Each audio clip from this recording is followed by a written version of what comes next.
이 시간에 우리 잠언 말씀 같이 살피면서 또 우리 2달 동안 잠언을 살필 거여서 오늘 저는 잠언이 말하는 지혜로운 리더라는 제목으로 여러분들하고 같이 잠언의 신학, 잠언의 영성, 잠언의 리더십에 대한 이야기를 나누려고 합니다.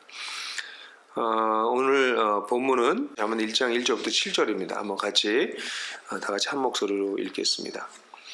이것은 다윗의 아들 이스라엘 왕 솔로몬의 잠언이다. 이 잠언은 지혜와 훈계를 알게 하며 명철의 말씀을 깨닫게 하며 정의와 공평과 정의를 지혜롭게 실행하도록 훈계를 받게 하며 어수룩한 사람을 슬기롭게 하며 하여 주며 젊은이들에게 지식과 분별력을 갖게 하여 주는 것이니 지혜 있는 사람은 이 가르침을 듣고 학식을 더할 것이요 명철한 사람은 지혜를 더 얻게 될 것이다. 잠언과 비유와 지혜 있는 사람의 말과 그 심오한 뜻을 깨달아 알 수 있을 것이다. 주님을 경외하는 것이 지식의 근본이오늘 어리석은 사람은 지혜와 훈계를 멸시한다. 이 본문은 사실 잠언 1장 1절부터 7절은 서론이에요. 잠언의 서론에 해당하는 말씀입니다. 잠언은 크게 둘로 나눌 수도 있고 셋으로 나눌 수도 있는데 1장부터 9장까지가 일종의 잠언의 신학적인 전제예요. 신학적인 어떤 토대. 그래서 지혜가 뭔지를 쫙 설명해줘요. 그 다음에 10장부터 29장까지 또는 끝까지 해도 좋은데요. 10장부터 보통 29장까지가 그 지혜들이 온갖 훈계와 교훈이 모아 있어요. 그 지혜의 모음이 10장부터 29장까지입니다. 그리고 이제 30장, 31장이 마지막에 두 편의 시가 붙어 있어요. 그래서 셋으로 나눌 수 있는데 이 전체의 서론격이다 이렇게 볼 수 있습니다. 오늘 이 잠언을 통해서 저는 여러분들하고 같이 우리 지도자들에게 정말 필요한 게 뭔가라는 이야기를 좀 나누려고 하는데요. 사실 지도자들에게 가장 필요한 거가 뭘까요? 우리 제가 사역을 하면서 목사님들하고 같이 뭐 가정교회에 대해서 얘기하거나 뭐 풍삼기를 이끄는 거에 대해서 얘기하고 그러면 늘 이분들이 원하시는 게 많은 목회자들이 원하는 게 매뉴얼을 원하세요. 매뉴얼을 좀 달라. 왜 나들 목교회는 매뉴얼이 없냐? 이 매뉴얼이 보통 이제 이렇게 처음에 어떻게 시작해서 어떻게 끝나고 하는 모든 걸 좀 상세하게 안내하고 있는 것인데요. 매뉴얼이 필요하긴 해요. 근데 매뉴얼을 주어도 그대로 되지 않습니다. 왜냐하면 늘 상황이 다르기 때문입니다. 상황이 늘 다르기 때문에. 이런 상황이 다를 때 중심이 흔들리지 않으면서도 적절하게 그 진리를 살아내게 하는 것. 그게 바로 진리죠. 사람들은 뭐 융통성이 있어야 된다, 센스가 있어야 되겠다, 뭐 기지가 있어야 된다, 뭐 순발력이 있으면 좋겠다 이렇게 생각하지만 그런 것은 사람의 특성이고요. 사실은 그런 거와 상관없이 사실 정말 필요한 것은 지혜. 그것도 하나님의 지혜가 정말 필요합니다. 잠언이야말로 이 지혜를 가득 담은 책이 아닌가 싶어요. 그렇지만 이 잠언은 성경의 어떤 다른 책과도 좀 다른 성격 모양을 가지고 있고 또 10절, 우리 특별히 10장부터 29장까지는 이 지혜들이 이렇게 모여져 있기 때문에 그 구절들이 어떻게 연결되는지 별로 생각하지 않고 그냥 한두 구절을 경구처럼 사용하는 경우가 많습니다. 그래서 잠언이 오용될 때가 많아요. 그냥 성경에 이렇게 써 있잖아 이렇게 말할 때가 많습니다.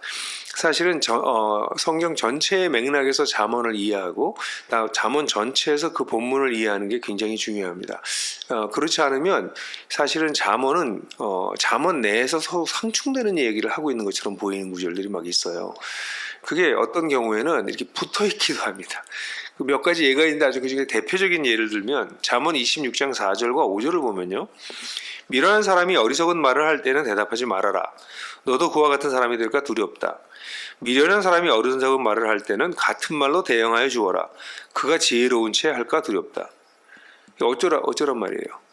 근데 바로 앞절에서 대답하지 말라 그러고 그 다음엔 같은 말로 대응해라 그러는데 그럼 대답하지 말라는 얘기예요? 대응하라는 얘기예요?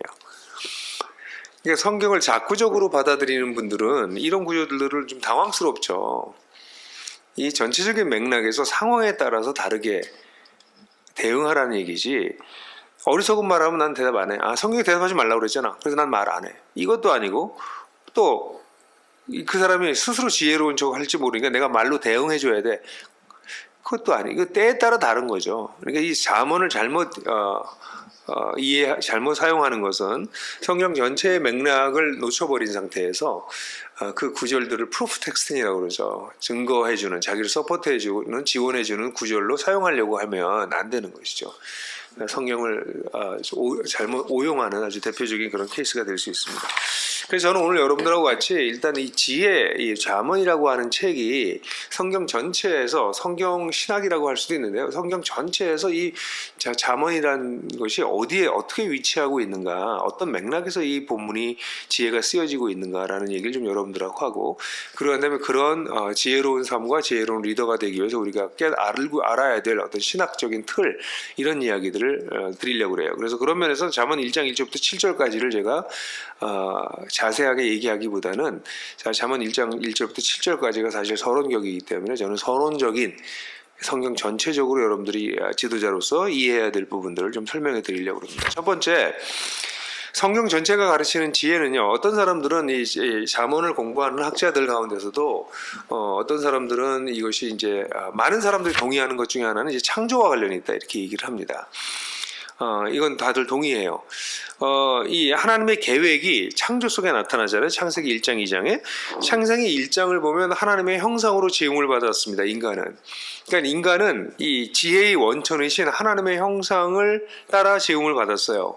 그러니까 인간은 원래부터 지혜로운 존재였습니다. 근데 지혜로운 존재라고 하는 것의 전제가 한 가지 매우 중요한 전제점이 있는데, 그것은 하나님의 주권 아래에서 지혜로운 것이죠.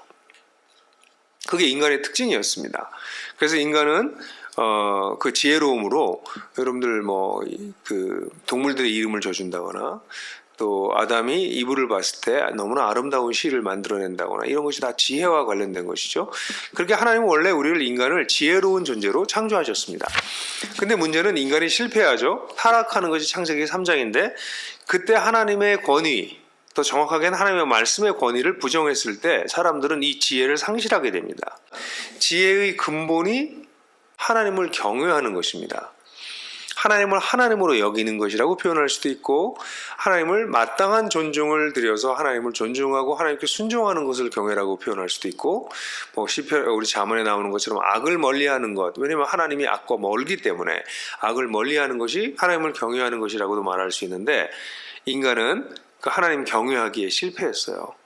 그래서 지혜를 상실합니다. 지혜를 상실했기 때문에 인간의 마음속에 하나님의 경외가 사라지게 돼요. 그래서 하나님이 주시는 이런 계시가 우리에게 너무나도 필요한 존재가 된 거죠.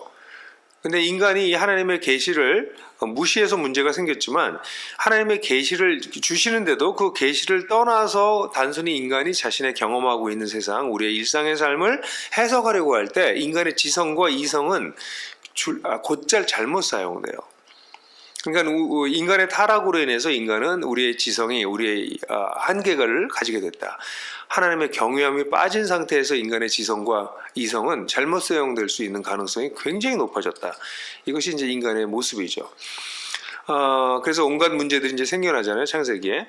근데 하나님은 이들을 하나의 백성을 만드셔서 이들을 구원하십니다. 그래서 이 하나님의 구원 계획이 이제 정점에 이르는 것이 지혜의 왕 솔로몬이 세워져요. 솔로몬이 여러분들이 왕이 됐을 때 그가 하나님께 요청한 것이 지혜였습니다. 너무 참 놀랍죠. 그래서 열왕기상 3장부터 10장까지는 이 하나님의 그 왕, 하나님께서 세우신 솔로몬 왕을 통해서 다윗의 이 왕조에 하나님의 지혜가 가득 차지는, 그래서 그것이 얼마나 아름답고 얼마나 그 온 세계에 영향을 끼쳤는지, 스바의 여왕이 찾아온다거나 등등이 전부 이 솔로몬의 성전 시대가 열리면서 하나님이 그 가운데 임재하시고 하나님의 지혜가 그들 백성들 가운데 가득 차 있는 어떤 모습을 보여줘요. 이것이 하나님의 구원 계획의 어떤 예표 같은 이런 놀라운 일이 벌어져요. 근데 성경은 놀랍게도 이걸로 이야기가 그냥 끝나는 게 아니라 이게 금방 인간의 실패로 이어집니다. 첫 번째, 하나님께서 지혜를 주시고 난 다음에 아담이 실패한 것처럼 솔로몬도 하나님께서 지혜를 주셨는데 또 실패해요. 그래서 그 지혜자가 몰락하는 내용이 구약의 나머지 이야기입니다. 지혜자의 몰락, 솔로몬의 몰락과 그리고 이스라엘의 몰락, 이 전체가 구약의 얘기입니다. 그러니까 지혜자 솔로몬, 바로 우리가 읽고 있는 이 잠언의 대부분을 저술한 걸로, 잠언의 많은 글들을 쓴 걸로 여겨지는 솔로몬조차도 여호와를 경외하게 되지 않았을 때 그 스스로가 배교했을 뿐 아니라 그가 이 지혜의 왕이었던 그 가장 중요한 자리에 있어서 결국 그 민족과 민족 자체가 함께 배교하게 되고 예루살렘 성전이 결국은 파괴되는 정말 그리고 모든 민족이 다른 나라에 팔려가게 되는 이런 끔찍한 결과가 나옵니다. 그게 이제 성경에서 가르치고 있는 이 지혜자의 몰락과 그 지혜로운 민족이 되어야 했던 이스라엘의 몰락의 얘기죠. 근데 여러분 성경을 이렇게 쭉 보시면 성경에는 하나님께서 온전한 지혜자, 온전한 지혜를 가진 자를 일으키시겠다라고 하는 그런 상징을 보여주시는데 그것이 이사야서 11장 1절 5절 여러분들 잘 아는 구절이에요. 구약에서는 이런 솔로몬보다 더 위대한 분을 통해서 지혜가 완전히 세워질 것을 예고해주고 있거든요. 이사야서 11장 1절부터 5절까지 뭐 잘 아는 구절이지만 한번 다 같이 한번 읽어볼까요? 시작. 이새의 줄기에서 한 싹이 나며 그 뿌리에서 한 가지가 자라서 열매를 맺는다. 주님의 영이 그에게서 내려오며 지혜와 총명의 영, 모략과 권능의 영, 지식과 주님을 경외하게 하는 영이 그에게 내려오시니 그는 주님을 경외하는 것을 즐거움으로 삼는다. 그는 눈에 보이는 대로만 재판하지 않으며 귀에 들리는 대로만 판결하지 않는다. 가난한 사람들을 공의로 재판하고 세상에서 억눌린 사람들을 바르게 논죄한다. 그가 하는 말은 몽둥이가 되어 잔인한 자를 치고 그가 내리는 선고는 사악한 자를 사형에 처한다. 그는 정의로 허리를 동여매고 성실로 그의 몸에 띠를 삼는다. 요 이사야서 11장 1절부터 5절에 나와 있는 이 수많은 단어들이요 잠언에 나오는 단어들이에요. 그래서 사실 솔로몬이 지혜자로서 실패했거든요. 그런데 실패하지 않은 온전한 지혜자인 누군가가 올 것이다. 그가 어디서 온다고요? 이새의 줄기에서. 그래서 다윗의 자손 가운데 한 싹이 나서 그 뿌리에서 한 가지 가서 열매를 맺는데 그래서 그 주님의 영이 거기에 내려온다. 그러니까 지혜의 영이죠. 지혜와 모략과 권능과 지식과 하나님을 경외하게 하는 영.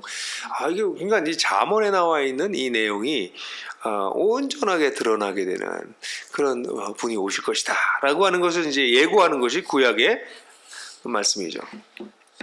그러다 이 하나님의 구원이 누구에게? 예수 그리스도에게 성취됩니다. 사실 잠언을 잘 보면 잠언에 나와 있는 지혜가 가끔씩은 여성화된 인격으로도 표현되거든요. 근데 몇몇 구절들은 아주 직접적으로 예수께 이런 일이 벌어졌다라 예수께 성취됐다는 것을 이렇게 아주 직접적으로 보여주고요. 또 직간접적으로 이렇게 암시하는 구절들은 뭐 한두 구절이 아닙니다. 이 지혜가 예수 그리스도에서 어떻게 나타났는지가. 그래서 뭐 아주 재미있는 구절 중에 하나는 잠언 3장 4절을 보면 이런 지혜를 갖고 있어라. 이렇게 지혜롭게 하나님을 경외하고 살아라 라는 얘기하고 난 다음에 3장 4절에 그리하면 내가 하나님과 사람 앞에 은총과 귀중히 여김을 받으리라. 이거 어디서 익숙한 구절 아니에요? 풍성한 삶의 기초에서 예수 그리스도의 성장을 얘기할 때 누가복음 2장 52절 그가 자라가면서 지혜와 키가 자라가며 하나님과 사람에게 사랑스러워져 갔더라. 그 구절이죠.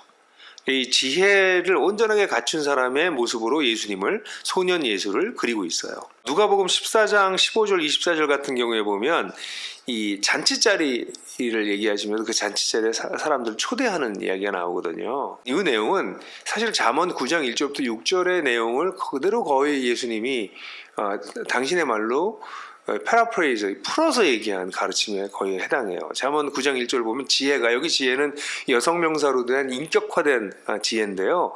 이 지혜 한번 읽어볼까요? 지혜가 7기둥을 깎아 세워서 제집을 짓고 짐승을 잡고 포도주를 잘 빚어서 잔치상을 차린 다음에 시녀들을 보래요. 성읍 높은 곳에서 외치게 하였다. 어수룩한 어리석은 사람은 누구나 이기로 발길을 돌려라. 지각이 모자란 사람도 초청하라고 하였다. 와서 내가 차린 음식을 먹고 내가 잘 빚은 포도주를 마셔라. 어리석은 길을 버리고 생명을 얻어라. 명청의 길을 따라가거라 하였다. 사실 예수님은 이 잠언 9장에 나와 있는 것처럼 같이 식사하고 포도주를 마시고 같이 식사하시면서 사람들을 초대하세요. 그리고 거기서 지혜를 가르치고 생명의 길을 가르치시잖아요. 그게 누가복음에 나와 있는 예수님의 잔치하시는 예수님의 모습이었죠. 사실 이 잔치가 어디까지 이어지나요? 계시록의 어린 양의 잔치까지 이어집니다. 그래서 이 지혜이신 하나님을 중심으로 사람들이 지혜와 생명을 얻게 만드는 그분이 바로 예수님이시죠. 그래서 뭐 제가 오늘 다 읽지는 않겠지만 고린도전서 1장 18절부터 2장 7절 같은 데 보면 예수님이 바로 하나님의 지혜 그 자체였다라는 얘기를 해주고 있죠. 뭐 이거 외에도 잠언에서 지혜의 길을 따라라라는 표현들이 많아요. 근데 그 길을 따르는 표현이 예수님이 내가 곧 길이다라고 말씀하신 것에서도 연결이 되죠. 그래서 이 잠언에 나와 있는 이 지혜가 완전하게 구현된, 완전하게 드러난 분이 바로 예수님이십니다. 이게 이제 성경이 처음부터 지혜로운 인간을 만드셨다가 인간이 타락해서 그 지혜를 잃고 하나님 경외함을 잃어버려서 솔로몬을 통해서 다시 가능성을 보여주셨고, 그런데 솔로몬이 또 실패해서 또 몰락했을 때 이세 이삭에서 새로운 나무 열매가 맺힐 것이다. 그래서 지혜의 왕이 오실 것이라고 하는 것을 가르쳐 줬고, 그 지혜의 왕으로 예수께서 오신 것이죠. 이게 성경의 전체 흐름입니다. 그렇기 때문에 이 지혜의 왕을 만난 하나님 나라의 백성의 몫이 뭐냐면 지혜로운 자가 되는 거예요. 이 신약에서는 이 지혜로운 자가 된다고 할 때 분별이란 단어를 많이 써요. 분별, 헤아리다, 시험하다, 분별하다라는 단어를 자주 씁니다. 그래서 여러분들 아시는 것처럼 신약 성경에서는 뭐 로마서 12장이죠. 하나님의 선하시고 기뻐하시고 온전한 뜻이 무엇인지 분별하도록 하라. 에베소서 5장 10절 주님이 기뻐하시는 것을 헤아려 봐라. 빌립보서 1장 10절 지극히 선한 것을 분별해라. 이런 분별하라 라는 얘기를 해요. 이 분별을 뭘로 하는 거예요? 지혜로 하는 것이죠. 사실 그래서 잠언이라고 하는 책은 우리한테 굉장히 좋은 책이에요. 이 세상은 깨어져 있고 세상은 지혜롭지 못한 사람이 가득해요. 어리석은 자들, 성경에 얘기하는 어리석은 자들은 하나님을 경외하지 않는 자들이잖아요. 그런 사람이 가득한 세상의 문화와 문물과 정치, 사회, 경제 이 속에서 하나님의 백성이 된 사람들, 하나님의 나라를 이미 받아들인 사람들은 이 하나님 나라를 받아들인 하나님 나라의 주인이신 지혜의 왕이신 예수님을 따라서 이 하나님을 경외함으로 말미암아 이 가변적이고 하나님이 없는 악한 세상, 깨어진 세상을 해석하고 그 속에서 어떻게 자신의 몫을 감당하고 살 수 있을까 하고 살아가는 것이 우리 몫이라는 거죠. 그래서 결국 우리는 지혜자가 되어가는 것입니다. 성경에서 얘기하면 이게 창세기로부터 시작해서 지금까지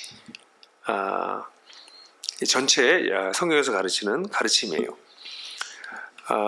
성경 전체를 한번 훑었네요. 지혜를 가지고 성경을 한번 훑은 것입니다. 이 지혜의 신학이라고도 할 수 있어요.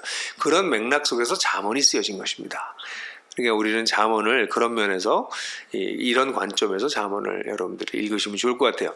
그러면 이 잠언을 통해서 우리가 지혜로운 삶과 지혜로운 리더가 어떻게 될 수 있는가라는 얘기를 좀 하면요. 이제 앞에 얘기했던 것의 어떤 프랙티컬한 것인데요. 첫 번째, 세상에는 질서가 있다는 거예요. 하나님이 창조하시면서 세상을 질서정연하게 만드셨다는 거예요. 그래서 이 지혜는 이 창조 신학과 관련이 있습니다. 그래서 세상에는 이 하나님의 지혜로 질서정연하게 만드셨기 때문에 세상에는 자연적인 인과관계가 있어요. Cause and effect. 원인이 있으면 결과가 오게 돼 있다는 거예요. 어떤 행동을 하면 거기 consequence, 결과가 오게 돼 있다는 것이죠. 그래서 이 지혜라고 하는 것은 이 하나님의 이런 질서 가운데, 혼돈 가운데 있는 게 아니고요. 질서가 있고 어떤 선행한 것이 있으면 그거의 결과가 반드시 따른다라고 하는 인과관계가 있다는 것을 알아채는 것이 이 지혜의 어떤 기본입니다. 왜냐하면 그것을 만드신 분이 하나님이기 때문이에요. 그러니까 하나님을 경외한다고 말을 하면서 이런 식의 세상의 질서와 이 법도와 이 원인과 결과가 있는 것을 무시하면서 하나님을 경외한다라고 하는 것은 큰 문제죠. 은혜를 들먹이면서 잘못된 씨를 뿌려놓고선 좋은 열매를 거두려고 하는 것은 하나님께서 만들어 놓으신 기본적인 질서를 무시하는 것이어서 한국교회가 가지고 있는 이 잘못된 은혜의 개념은 사실은 지혜롭지 못하게 만드는, 그래서 그리스도인 가운데 지혜롭지 못한 사람이 얼마나 많습니까? 믿음을 앞세우면서 잘못된 믿음이죠. 그래서 그렇기 때문에 하나님은 이 세상에는 세상의 질서가 있고 자연적인 인과관계가 있다. 그리고 하나님은 우리에게 이성적인 능력을 주셨어요. 하나님의 형상으로 만들어졌다라고 하는 것은 이 질서 정연한 우주와 인생을 이해할 책임이 우리에게 있다는 것입니다. 그런데 이것이 자기 마음대로 하는 것이 아니라 하나님이 우리에게 계시를 주세요. 자기 계시를 주셨기 때문에 그 속에서 우리가 반추하고 자기 상황을 이해하고 거기서 최선의 길을 깨닫을 수 있다는 거예요. 이게 인간의 지혜와 다릅니다. 인간은 스스로 사색하고 스스로 생각해서 결정하고 이해하고 판단하지만 우리는 하나님이 주신 말씀의 기초에서 세상을 해석하고 자신의 삶을 돌아보고 지나왔던 삶을 반추하고 그러면서 최선의 길을 깨닫고 선택하는 그런 모든 능력이 우리에게 주어졌다는 거예요.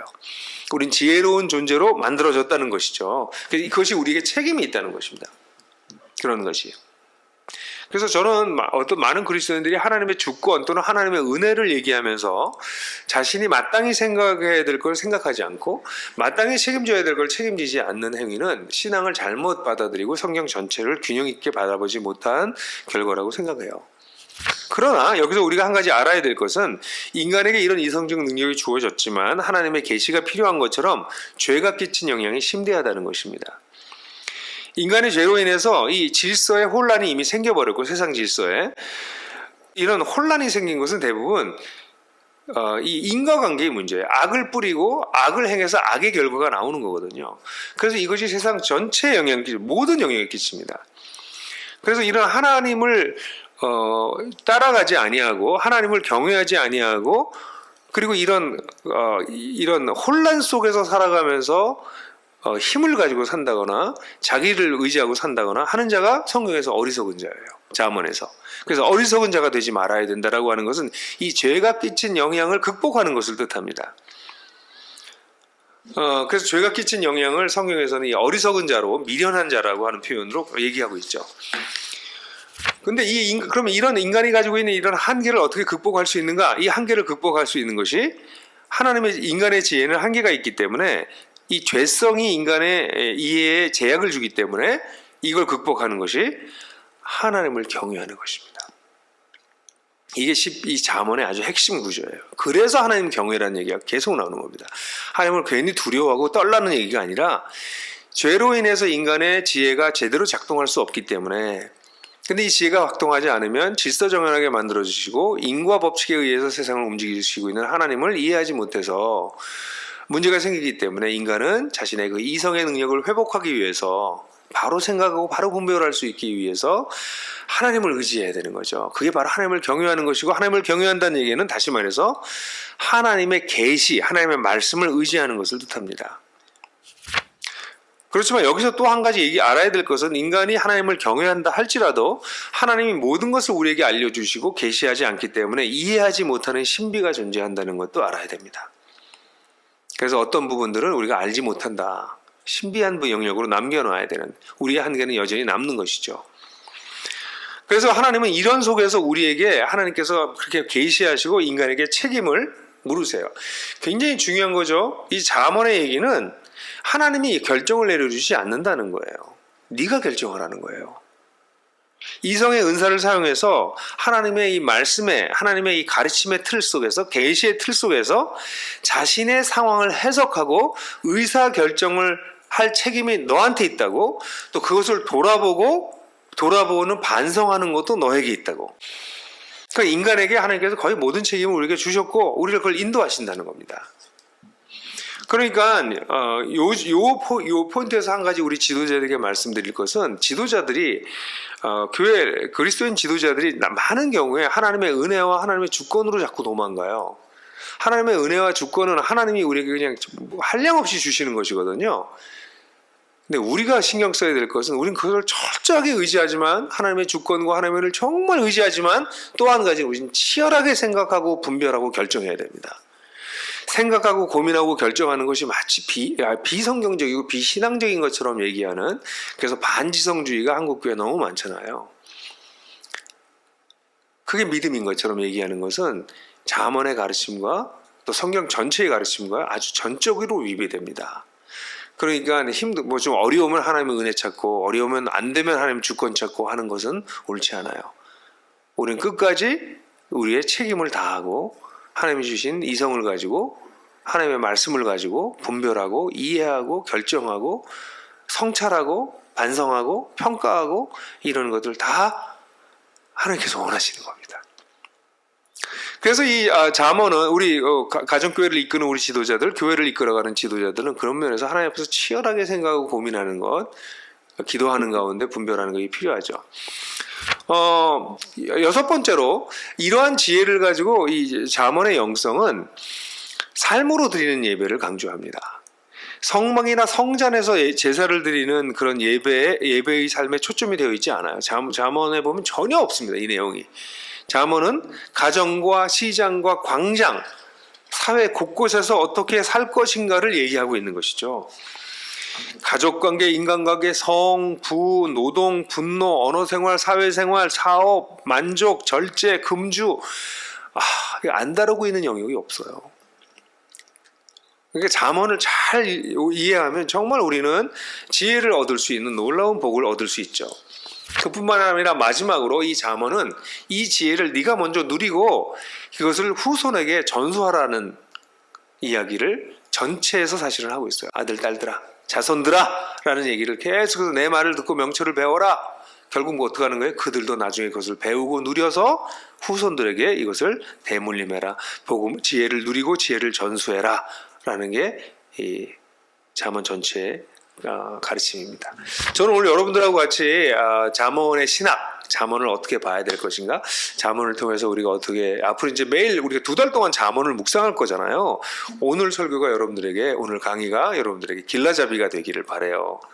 왜냐하면 한국 교회 지혜로운 리더가 필요합니다. 자기 주장이 강하고 자기 뜻을 관철시키는 리더가 아니라 자기의 경험과 자기의 상식과 자기의 생각을 관철시키는 리더가 아니라요, 하나님을 경외할 줄 아는 리더가 필요해요. 하나님을 경외하는 리더가 있는 곳에 평화와 성장과 자유함이 있습니다. 저도 그런 리더가 되길 바라요. 여러분들도 그런 리더가 되길 바랍니다. 그리고 한국교회에 그런 리더들이 곳곳에 세워져 있는 그런 회복과 축복이 일어나게 되기를 주님의 이름으로 축복합니다.